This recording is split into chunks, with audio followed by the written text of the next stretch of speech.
The final meeting of Hood River County's budget meeting continued to expose the challenges of a county without enough revenues to balance its budget without spending down its reserves. 2 clips from the meeting will show some of the difficulties faced. We'll start with a discussion about how to hire and retain talented employees with competitive salaries when revenues don't keep pace. Because we all know that it is mathematically impossible to have an entity that's funded with 3% property and tax increases and 6% employee wage increases. And as the easy way out, we're all focused on cutting positions. I still want a forecast. I just cannot, I know I'm harping on it, but I don't feel like I have information. I don't feel like I know why historically we have underspent the budget. And I don't feel like I know whether this current budget is where we're gonna land with it and where we will land in the subsequent 2 and 3 years. If you have that document, you take that into bargain and you convince the employees that, look, either your job is gonna go away or the person next to you is going to go away. And employees will suddenly say, you know, I can probably live with 1% less in COLA in order to avoid that happening. The employees have to be on board. And to do that, you can't give them something like this. Right. So I would still encourage us to get a sophisticated forecast in place, watch employees do it twice a year. And let that play out rather than us trying with a whiteboard and a piece of paper at the last 30 seconds, 30 minutes, figuring out how to save $2.5 million.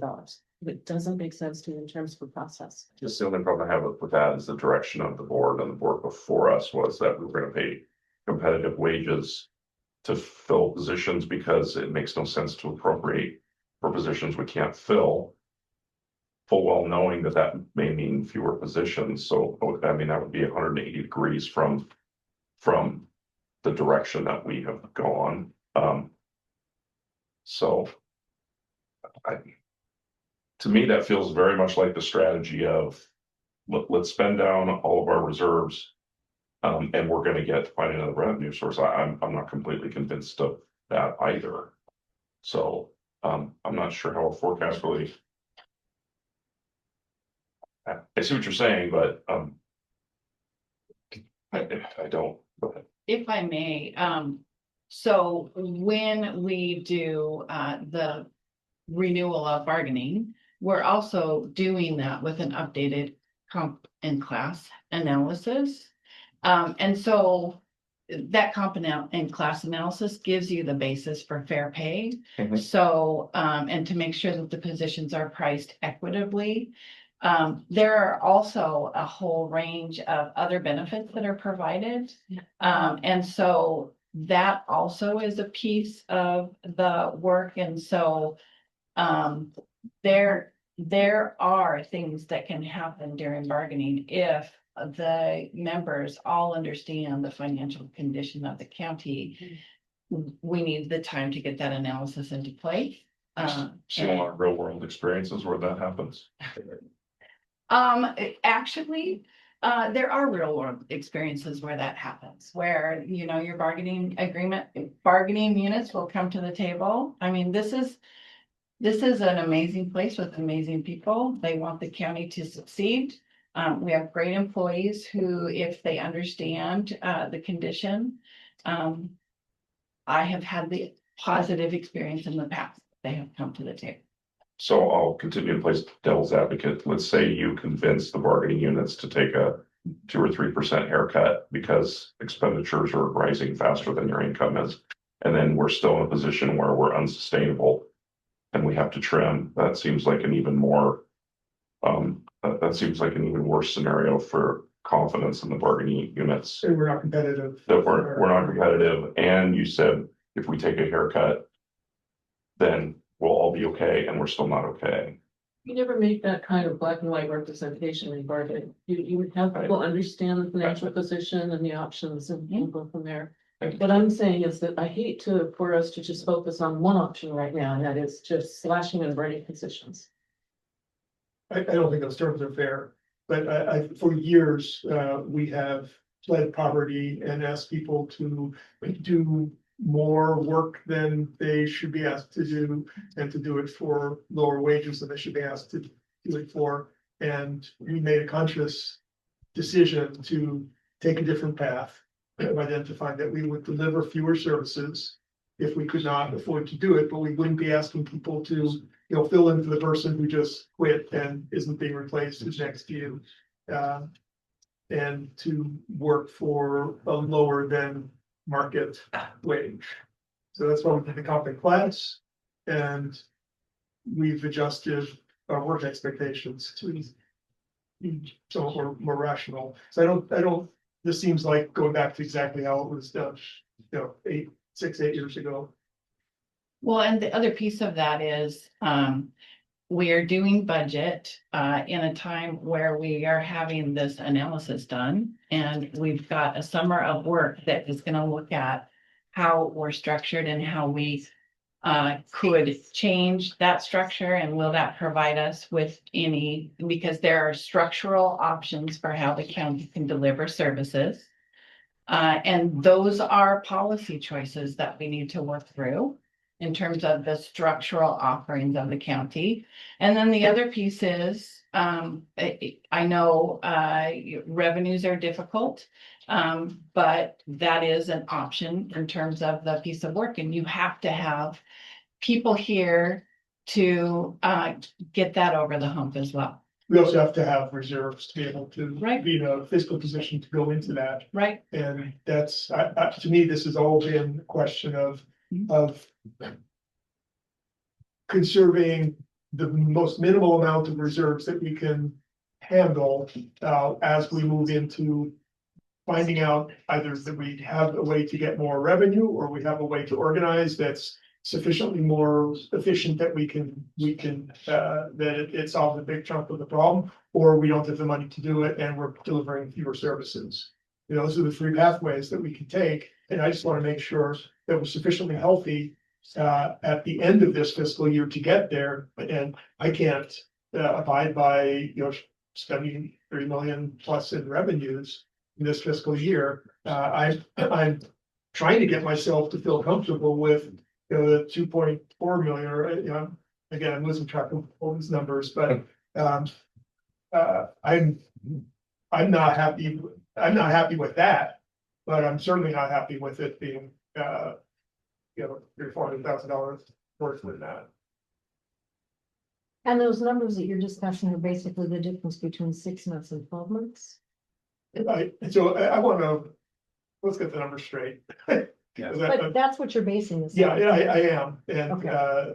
I'm trying to make sure I understand exactly, so. Well, the numbers on here are, you say 323 versus 702.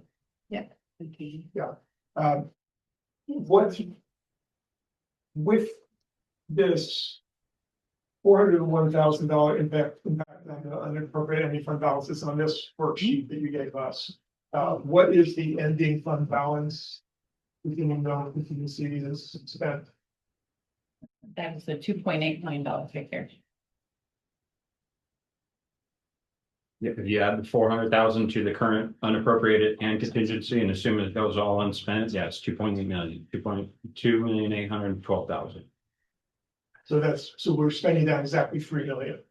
Right about, yeah. Or 3 plus the 3 million. So 42,000. we get it down to 2.7. It's confusing. These numbers are. It's one side or the other, right? It's- Yeah, how much is Which one are we right talking- down or how much is left? Right. Right. So So if we go with the 12-month hiring freeze, our ending fund balance should be somewhere close to 3.1 million. Leaving us with a spend out of 2.7 or so. Correct.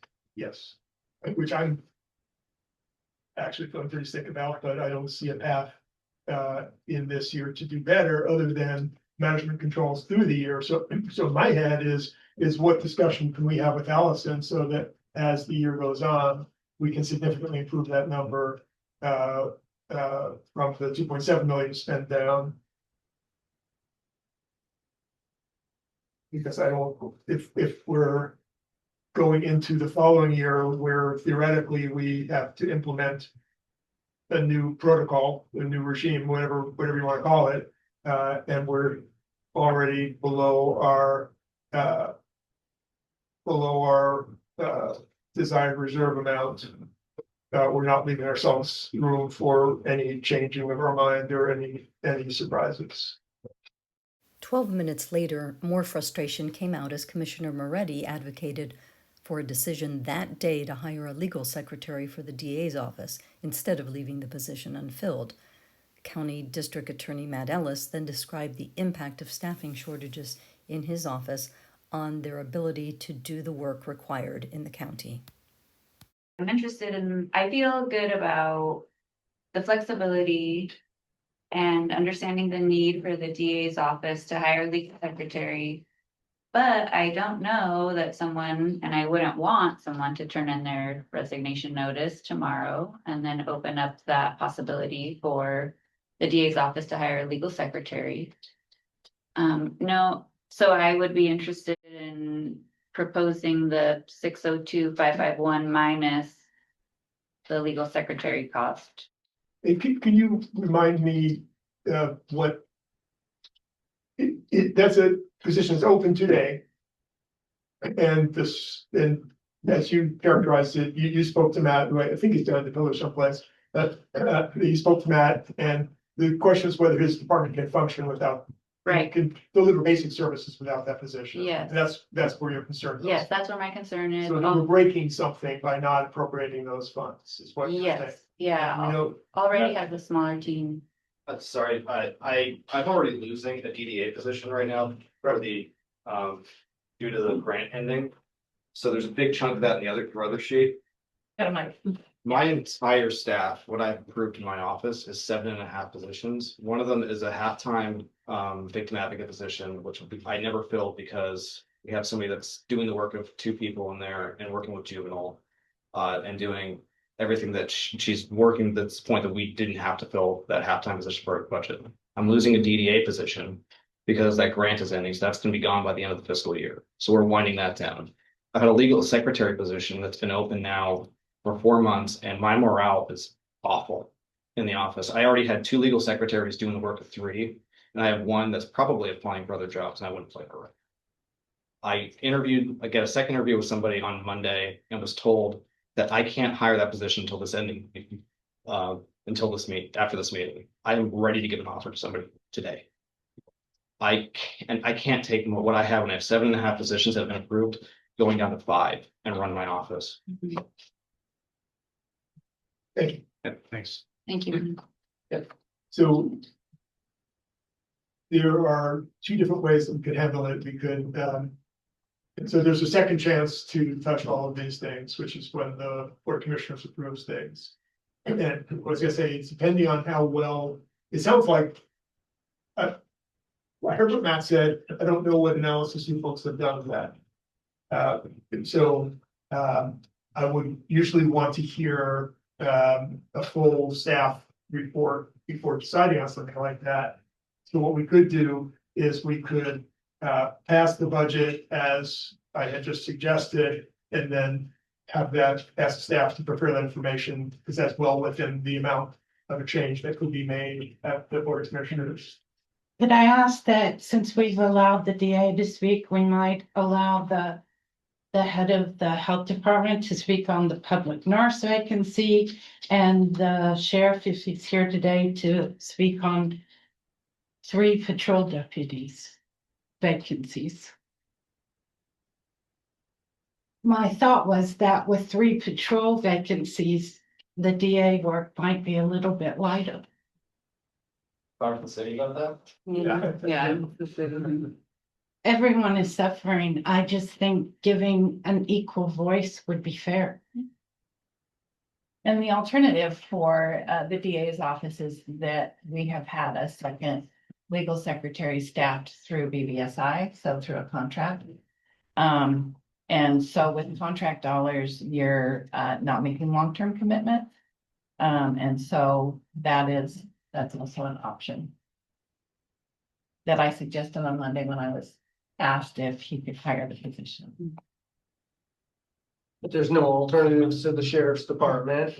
I mean, we're picking and choosing who we're cutting Yes. here, Right. and that is That's brutal. Yes. And it's, I don't think it's 100% fair in any way, but I guess at the same time, I understand that we're going backwards and that's a horrible position to be in, but losing sheriff's department people, losing health, losing legal secretaries, I mean, I don't know. And It seems like they're all very important and Every I don't know how position is we. critical. Yeah. Right. And I think we're also moving from policy to details in a way that, I think if we pass this budget with a 6 or the 12 month, you have flexibility. The administration has the flexibility to move these things around and make those decisions. And and you can bring those back to us as well at the next board meeting if needed. But I do feel as though either we're giving you the flexibility to decide how to come up with the 6 or 12 month number or not.